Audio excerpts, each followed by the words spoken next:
Hello everyone, learn with sir channel में आप सभी का स्वागत है। तो आज हम लोग पढ़ेंगे रस के अंगों के बारे में। मैंने पिछले वीडियो में रसों के बारे में और वह उनके प्रकार के बारे में पढ़ा चुकी हूँ, तो आप लोग मेरे पहले वीडियो को देख लीजिएगा। उसके बाद है देख लीजिए रस के अंगों के बारे में। तो हिंदी व्याकरण के अंतर्गत रस के 4 अंग या अवयव माने गए हैं। रस के 4 अंग होते हैं।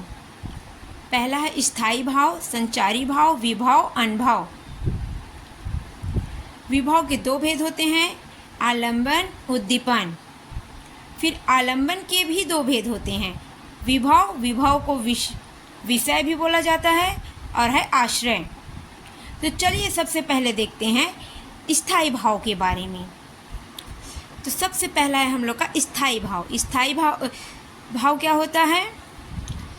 संचारी भाव के पश्चात मानव मन में पैदा होने वाला वह भाव जो कभी ना बदले, उसे स्थायी भाव कहते हैं।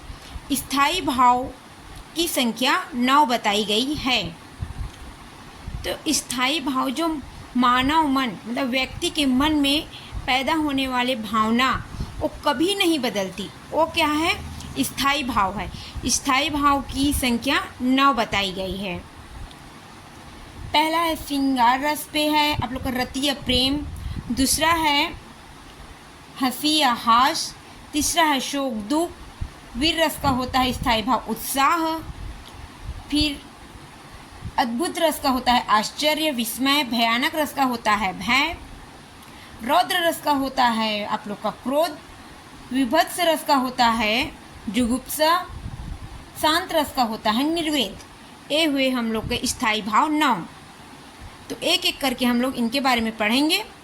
इसके बाद है इस सिद्धांत के निर्माता आचार्य भरत मुनि ने स्थायी भाव की संख्या 8 बताई है। उन्होंने शांत रस को रस नहीं माना है, उन्होंने केवल 8 रस को रस माना है। उनके स्थायी भाव रस 8 प्रकार के होते हैं करके भरत मुनि ने माना है और स्थायी भाव की संख्या 8 है करके उन्होंने बोला है। ठीक है, तो चलिए एक एक करके हम लोग स्थायी भाव के बारे में पढ़ते हैं। तो सबसे पहले पढ़ेंगे श्रृंगार रस का स्थायी भाव होता है प्रेम या रति।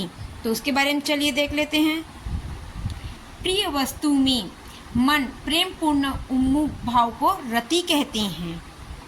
अर्थात जो हमारी प्रिय वस्तु रहती है उसके प्रति प्रेम भावना उत्पन्न होना, ये क्या है? प्रेम है, प्रेम रति है। तो वह भावना उत्पन्न होता है, उसे ही प्रेम में रति का नाम दिया गया है। दूसरा है हंसी। स्थायी भाव है दूसरा हंसी या हास। वाणी आदि के विकारों को देखकर मन को आनंदित होने वाला ही हास है। इसका अर्थ हुआ किसी की वेशभूषा, बातचीत, पहनावा ओढ़ावा, इस सब चीज़ को देखकर जो चीज़ हम लोग को हंसी उत्पन्न हो वो क्या है? हास्यवाद है। उनकी हाव भाव को देखकर मन में जो आनंद प्राप्त होती है वही हास्य रस है। तो उसका स्थायी भाव क्या है? हंसी या हास। उसके बाद तीसरा है स्थायी भाव पे शोक या दुख। किसी प्रिय वस्तु के नष्ट होने के कारण उत्पन्न मन की व्याकुलता को ही शोक कहते हैं।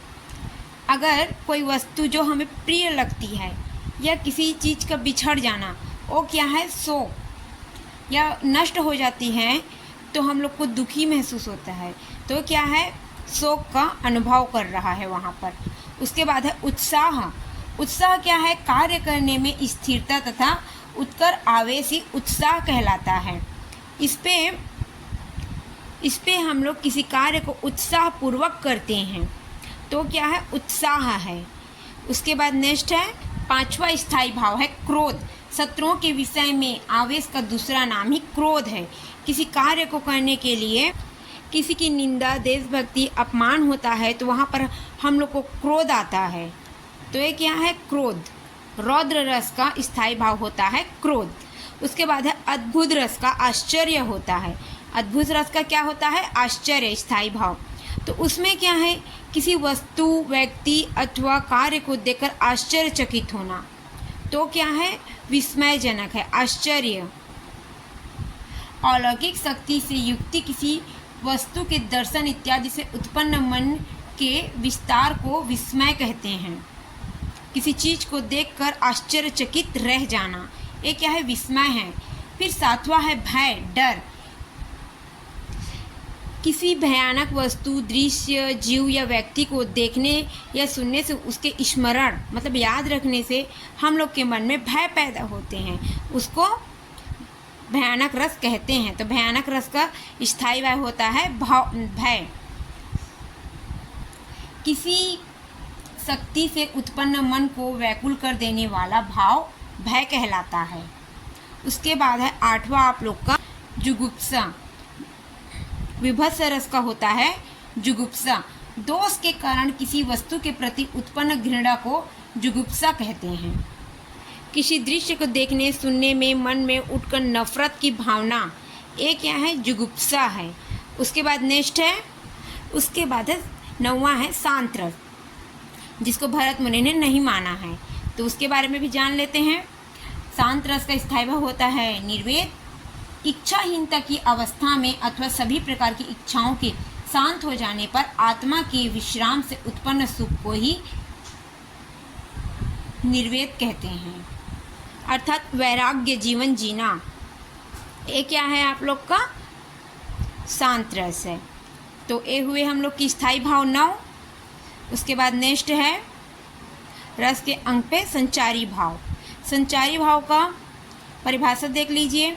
जो भाव हृदय में अल्पकाल तक संचरण करके चले जाते हैं उन्हें संचारी भाव कहते हैं।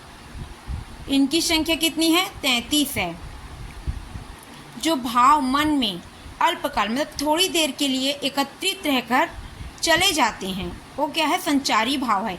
इनकी संख्या कितनी है? 33 है। तो चलिए एक एक करके इनके बारे में भी जान लेते हैं। सबसे पहला है हर्ष, दूसरा है गर्व, मति, विषाद, उत्सुकता, विबोध। तो चलिए एक एक करके इसके बारे में पहले जान लेते हैं।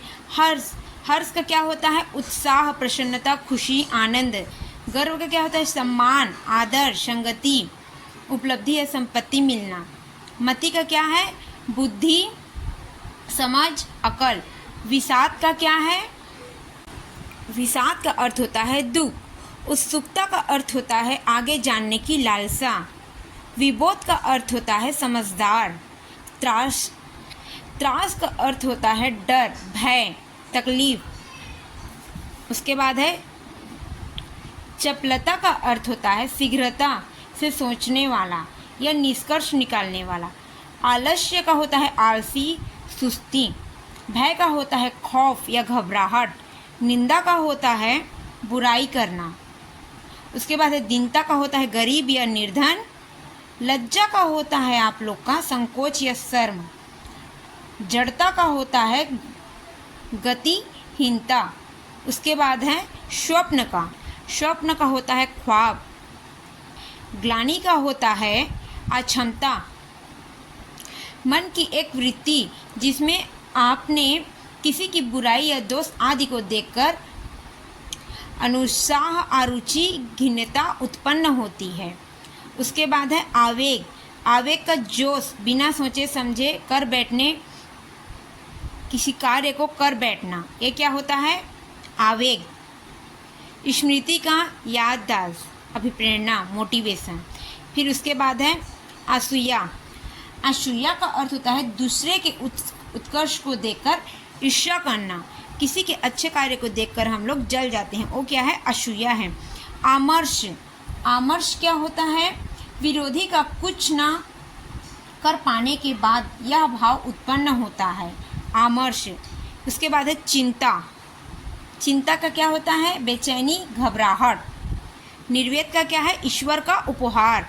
उसके बाद है मोह, संस्कारिक संपत्ति।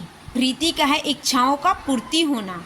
उसके बाद है अपस्मार का होता है मूर्छा, मतलब बेहोश हो जाना। उसके बाद है अहित्था का होता है हर्ष आदि भावों को छिपाना। उसके बाद है मरण, मृत्यु या मौत। उसके बाद है व्याधि, व्याधि का रोग, पीड़ा। उन्माद का होता है पागलपन। मस्तिष्क का वह रोग जिसमें मन व बुद्धि का संतुलन बिगड़ जाता है उसको उन्माद बोला जाता है। ठीक है। उसके बाद है रस के अंग के तीसरा भाग है विभव। विभव के बारे में देख लेते हैं। अब तीसरा है विभव। जिस व्यक्ति या वस्तु के कारण स्थायी भाव उत्पन्न होते हैं उसे विभव कहते हैं। अर्थात जिस व्यक्ति मतलब जिस मानव के कारण हमारे मन में स्थायी भाव उत्पन्न होते हैं उसे विभव कहते हैं। उसके बाद है विभव दो प्रकार के होते हैं, आलंबन, उद्दीपन। आलंबन के भी दो भेद होते हैं। तो चलिए सबसे पहले देखते हैं आलंबन के बारे में, आलंबन विभव के बारे में। तो आलंबन विभव क्या होता है? जिसका सहारा पाकर स्थायी भाव उत्पन्न होते हैं उसे आलंबन विभव कहते हैं। जैसे नायक नायिका। मन में किसी के प्रति प्रेम उत्पन्न होता है, मन में किसी के प्रति प्रेम उत्पन्न होता है, वह क्या है? आलंबन विभव है। आलंबन विभव के दो प्रकार होते हैं, आश्रय आलंबन, विषय आलंबन। तो सबसे पहले देखते हैं आश्रय आलंबन के बारे में। जिसके मन में भाव उत्पन्न हो वो क्या है? आश्रयालंबन होते हैं। जिसके मन में भाव उत्पन्न होते हैं उसे आश्रयालंबन कहते हैं। अर्थात सुदामा की दीन दशा उसके स्थायी भाव शोक को जगाती है, इसलिए वह क्या है? आश्रयालंबन है। किसी के प्रति प्रेम उत्पन्न होना एक वो क्या है? आश्रयालंबन है। उसके बाद है विषय आलंबन। विषय आलंबन क्या होता है? जिसके कारण भाव उत्पन्न हो, जिनके कारण भाव उत्पन्न हो वो क्या है? विषयालंबन है। वो क्या है? विषयालंबन है। उदाहरण के तौर पर अगर आपके मन में किसी के प्रति प्रेम उत्पन्न होता है तो क्या है? आश्रयालंबन है। आश्रयालंबन है। अगर जिसके लिए प्रेम उत्पन्न हो रहा है वो क्या है? विषयालंबन है। विषयालंबन है। जिसके लिए प्रेम उत्पन्न हो रहा है वो क्या है? विषयालंबन है। उसके बाद है उद्दीपन विभव। उद्दीपन विभव का अर्थ होता है और बढ़ाना या तेज करना। तो आइए परिभाषा देख लेते हैं। जिन व्यक्तियों, वस्तुओं या परिस्थितियों को देखकर स्थायी भाव उत्पन्न होते हैं उन्हें उद्दीपन विभव कहते हैं। जैसे लक्ष्मण का परशुराम को ललकारना या व्यंग करना, मुस्कुराकर उनके क्रोध को और बढ़ा देना। तो यहाँ पर सीता स्वयंवर में परशुराम जी आए थे तो लक्ष्मण जी उनको मुस्कुरा कर जवाब दे रहे थे, तो परशुराम जी का क्रोध और भड़क रहा था। तो इसका अर्थ ये हुआ उद्दीपन विभव से है। सुदामा की दीन दशा उनके स्थायी भाव शोक को जगाती है, इसलिए सुदामा आलंबन विभव है। और उद्दीपन विभव आग में घी डालकर उसे और तेज या उद्दीपित कर दिया जाता है। इसी तरह स्थायी भाव को और तेज करने वाला कारण उद्दीपन विभव कहलाता है। जैसे चांदनी, अगर किसी को क्रोध आ रहा है तो उसे और हम लोग आग में घी डालने का काम करते हैं। जैसे किसी को क्रोध आ रहा है तो उसको और हम लोग बढ़ा चढ़ा कर उनको भड़काएंगे तो उनको और क्रोध आएगा, तो वो क्या है? उद्दीपन विभव है। तो ये क्या है? उद्दीपन विभव। उसके बाद नेक्स्ट है अनुभव। चौथा है अनुभव। अनुभव दो शब्दों से मिलकर बना है, अनु और भाव। अनु का अर्थ होता है पीछे या बाद और भाव का अर्थ होता है भावना। अर्थात भाववाचक नायिका में विरह के बाद पैदा हो उसे अनुभाव कहते हैं। विरह मतलब बिछड़ने के बाद जो स्थायी भाव, बिछड़ने के बाद जो भावना जागृत होती है वह क्या है? अनुभाव है। तो अनुभाव की संख्या कितनी है? 8 है। पहला है स्तंभ, स्वेद, रोमांच, स्वरभंग, कंप, रंगहीनता, अश्रु, प्रलय। तो सबसे पहले देखते हैं स्तंभ के बारे में। तो स्तंभ का अर्थ क्या होता है? प्रसन्नता, लज्जा आदि के कारण शरीर की चेष्टाओं का विराम होना, एक क्या है? स्तंभ है। स्वेद, स्वेद क्या है? श्रम, अनुराग, विस्मय आदि के कारण पसीना छूटना। उसके बाद है रोमांच, रोमांच हर्ष, अत्यधिक प्रेतशील, क्रोध आदि में रोंगटे खड़े हो जाती हैं, वो क्या है? रोमांच। स्वरभंग, उसके बाद क्या है? स्वरभंग, स्वरभंग में क्या होता है? भय, क्रोध आदि के कारण शरीर कांपने लग जाता है, वह क्या है? स्वरभंग है। उसके बाद है रंगहीनता, क्रोध, लज्जा, मोह आदि के कारण चेहरे का रंग उड़ जाना, ये क्या है? रंगहीनता। अश्रु, भय, शोक, आनंद आदि के कारण आंखों में आंसू आना।